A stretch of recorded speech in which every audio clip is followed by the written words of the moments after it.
Temperó un poquito la fuga de capitales en esta última semana. Los milagros de Argentina, ¿no? En el mundo sube uno, baja el otro, acá suben los dos. Sí, bueno, con nuestros invitados que vamos a debatir precisamente el modelo, le puedo preguntar a Heller qué pasa en los bancos, ¿no? Que dicen de esta fuga de capitales, cuál es la preocupación que hay. Así es, pero vamos a hablar con Sturzenegger.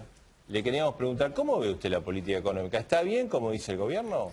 Bueno, a ver, creo que los primeros 50 minutos del programa revelaron una faceta de dificultades. Ustedes ahora toman otra, que es la parte financiera, lo que está pasando con el dólar, la fuga de capitales, que fueron 60.000 millones en los últimos 5 años. Y lo que está revelando es que, en realidad, vos preguntabas cómo está el modelo, yo te digo, no hay modelo. Argentina perdió el modelo. Los últimos 4 años el salario real está constante, el desempleo está constante en 7,3, 7,4. Y se comete un error típicamente cuando se analiza la situación económica de Argentina, que se cometió de hecho 2 veces en este programa. Cuando de Mendiguren dice subieron los salarios reales, cuando de Petri dice se crearon empleos, es cierto eso. Pero lo que no se dice es que todo eso ocurrió entre el año 2003 y el 2007. Del 2007 a esta parte, lo único que hemos ampliado son las inconsistencias. Creo que hay dos Argentinas. Hay 2 Argentinas, hay 2 modelos, o había un modelo y ahora no hay modelo. Y explico. Después de la convertibilidad, básicamente se armó algo que era el modelo, que tenía 3 pilares. Una situación fiscal sólida, ¿no? El superávit, ¿se acuerdan que hablábamos del superávit gemelo de fiscal? Eso era importante porque saca a Argentina del abismo. Todos los problemas que Argentina ha tenido, todas las crisis grandes han sido por problemas de desequilibrios fiscales. Eso era una de las patas. La segunda pata era una inflación bastante baja, como tuvimos en los primeros años después de la convertibilidad. Y el tercer punto, que era el más importante, era un tipo de cambio real muy competitivo. ¿Por qué era importante el tipo de cambio real competitivo? Porque básicamente permitió una expansión del mercado de trabajo que bajó la tasa de desempleo del 15%, que estaba al fin de la convertibilidad, a menos de 10 puntos rápidamente, y que son los empleos de los cuales hablaba de Petri. Eso ocurrió todo, yo diría, ese modelo que armaron Eduardo Duhalde y Roberto Labaña, duró hasta, les diría, 1 año y medio de la gestión de Néstor Kirchner. Y ahí empezó a revertirse y sigue revirtiéndose durante la gestión de Cristina Fernández de Kirchner. Miren lo que pasó. Superávit fiscal, gran deterioro. Desde un superávit fiscal de 2,5 puntos en el año 2004, en el año 2010 cerramos con un déficit de 2,5 puntos si uno saca el impuesto inflacionario o los ingresos del ANSES. Inflación, bueno, ¿qué vamos a decir? Tenemos un aumento realmente muy preocupante de la inflación que hace que los salarios reales dejen de subir. Tipo de cambio real, y por eso la preocupación y el mercado paralelo, tenés una fuertísima apreciación del tipo de cambio real. Prácticamente con el dólar estamos igual que en la convertibilidad. Y eso es el motivo por el cual el mercado de trabajo está teniendo problemas. O sea, Sturzenegger, lo que usted quiere decir que el modelo no existe, que todas las variables fuertes del modelo están débiles. Hubo un modelo que se arrancó en el año 2003-2007 que le sirvió muy bien a Argentina, pero que en los últimos 4 años lo único que se ha hecho es desandarlo. ¿Cuál es el modelo que existe hoy? ¿Vamos a 4 años más de seguir desandando este modelo? Bueno, el pronóstico no puede ser nunca bueno. Alta inflación, no hay mercado financiero. No hay crédito financiero a largo plazo para las pymes. Hay solo crédito para el consumo. Otro año de 25% de inflación y el tipo de cambio que no se ajuste, no puede ser. Eso no puede funcionar. Eso no es sostenible. Las empresas no lo van a tolerar, las empresas que exportan no lo van a poder sostener, y por eso las preocupaciones que se ven en todos lados sobre dónde va a estar el dólar. Ahora, Heller, escuchamos recién que hay como dos economías argentinas, ¿no? Y justo coincide lo que decía Sturzenegger con el cambio de gobierno. Néstor Kirchner, 2003-2007, Cristina Kirchner, 2007-2011. La primera cosa que me acaba de sorprender Sturzenegger es que se ha hecho kirchnerista. ¿Por qué? Porque elogia el 2003 al 2007, que son los años del gobierno de Néstor Kirchner. Es decir, él confunde, tiene un problema de almanaque, porque habla de Duhalde, y Duhalde no estaba en el 2003. En el 2003 entró Kirchner y gobernó hasta el 2007. Así que, primer error, pero bueno, a buena hora siempre es tiempo para asumir ese tipo de postura. La segunda cuestión es que yo creo realmente que algunas de las cosas que se han dicho son como mínimo discutibles. Sturzenegger hacía referencia a lo que escuchamos en la primera parte de la reunión, que efectivamente muestra que hay muchísimas cosas por resolver. Pero la economía, como muchas otras cosas, no es una foto sino una película. Y entonces habría que ver de dónde venimos, que venimos del 2001, que venimos de la crisis más terrible de la historia contemporánea, que venimos del default, que venimos de la deuda externa impagable, del endeudamiento sin límite, etcétera, etcétera, a esta situación donde la deuda externa ha dejado de ser un problema, donde se ha recuperado el protagonismo del Estado en aspectos decisivos de la economía, donde se han recuperado empleo, donde se ha incluido en el sistema jubilatorio a millones de personas, donde se ha manejado las variables macro obteniendo los superávit o los equilibrios necesarios, que también me llama la atención esta cosa de decir habría déficit si no fuera por los fondos del ANSES, como si se separara en cajitas.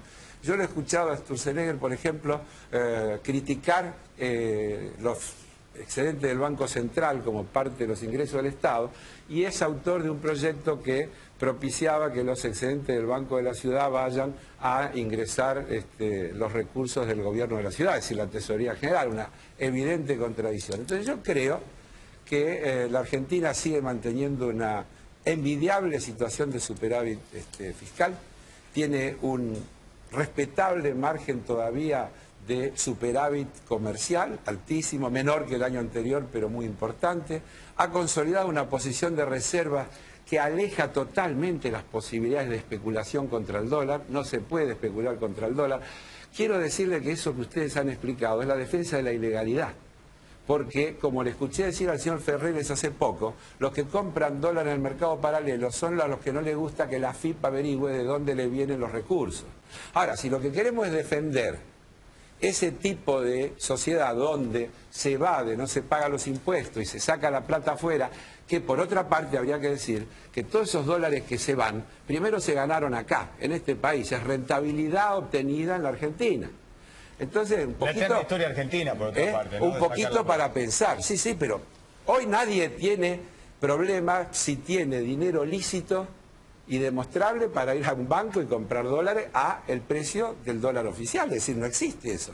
Lo otro es, efectivamente, gente que no paga los impuestos, gente que evade sus obligaciones, y bueno, nosotros tendremos que avanzar en una cantidad de cuestiones, como son ahora con los temas de lavado y demás, porque creo que tenemos que ir a un país donde todos paguen, donde las empresas, muchas de las que ahora están siendo investigadas, no se las considere perseguidas porque se investiga si efectivamente pagan los impuestos que tienen que pagar o aprovechando su carácter de multinacionales, triangulan, venden a precios bajos a una compañía del mismo grupo del exterior de un paraíso fiscal y de esa manera dejan de pagar impuestos en la Argentina. Son todas cosas sobre las que hay que seguir avanzando. Y termino entonces.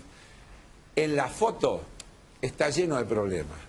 En la película vamos en la dirección de alejarnos de los problemas y de la búsqueda de las soluciones. Ahí es donde justamente yo discrepo, porque yo creo que la película es buena cuando uno mira desde el 2001, desde la salida de la convertibilidad hasta ahora, pero la película de los últimos 4 años nos está realmente metiendo en problemas. Pues yo preguntaría, y esto no contesta Carlos Heller, otro año de 25% de inflación y un tipo de cambio que no se toca. Nosotros lo vemos en los balances que nos vienen a los bancos de las empresas que exportan, y los márgenes se han achicado, pero de una manera. Entonces, ese esquema que está teniendo la política económica en los últimos años, claramente no se puede sostener. Tenemos la ventaja de que los dos vemos balances de empresas. Y la verdad que yo todos los lunes participo de una reunión donde se tratan las operaciones, digamos, más significativas para lo que es la entidad que yo presido.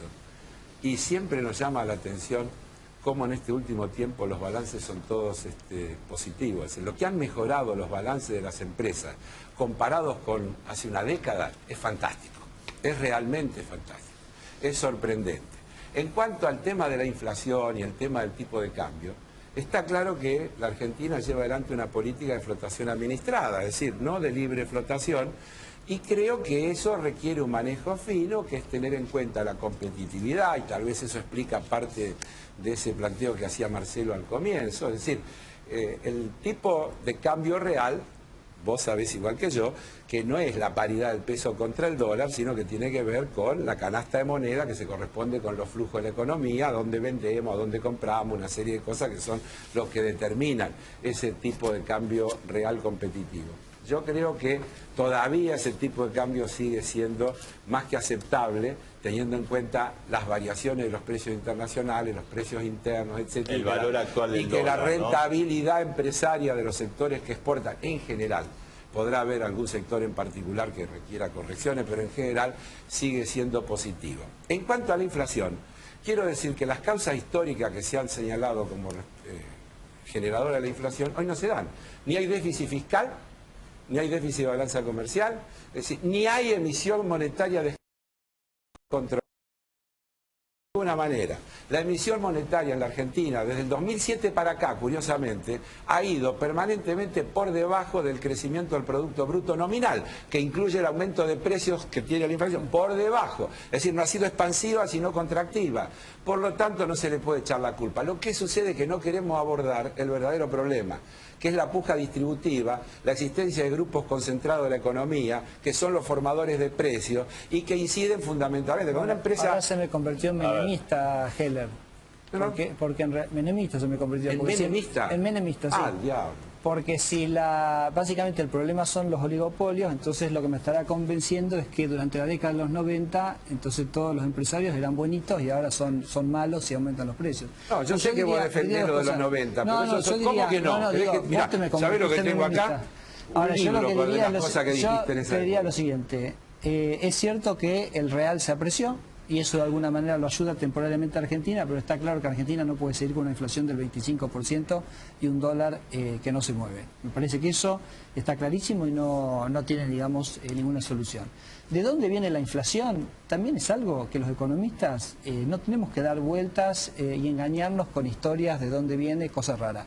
Hay 190 países en el mundo, hay 5 que tienen problemas de inflación. Si hay algo que los economistas saben controlar es la inflación. Está claro que si uno emite al ritmo de 40% al año vas a tener una inflación del 30%. O sea, acá, en la China, en Tailandia, en Singapur, en cualquier lado.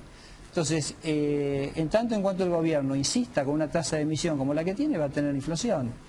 Perfectamente se puede bajar esa tasa de emisión a un ritmo razonable, sin dejar de ser expansivo. Por ejemplo, si uno quisiera bajar la tasa de inflación al 10%, por ejemplo, en un primer año para desacelerar, el 10% sería considerado en cualquier país del mundo tremendamente expansivo, o sea, inaceptablemente expansivo. O sea, Dilma Rousseff se le va la inflación más del 4,5 y dice, señores, hagan algo porque la inflación ya está en un nivel descontrolado. Pero entonces, ¿usted qué dice? ¿Que la Argentina hay una olla a presión que en algún momento se va a tener que destapar? No, yo lo que digo es que simplemente la inflación que se está generando no genera ningún beneficio en la economía más que generar mayor inflación.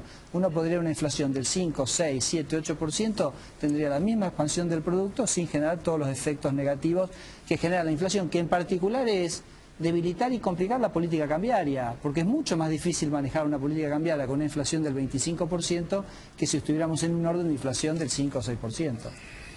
Nadie defiende la inflación. La discusión verdadera son las causas. Insisto,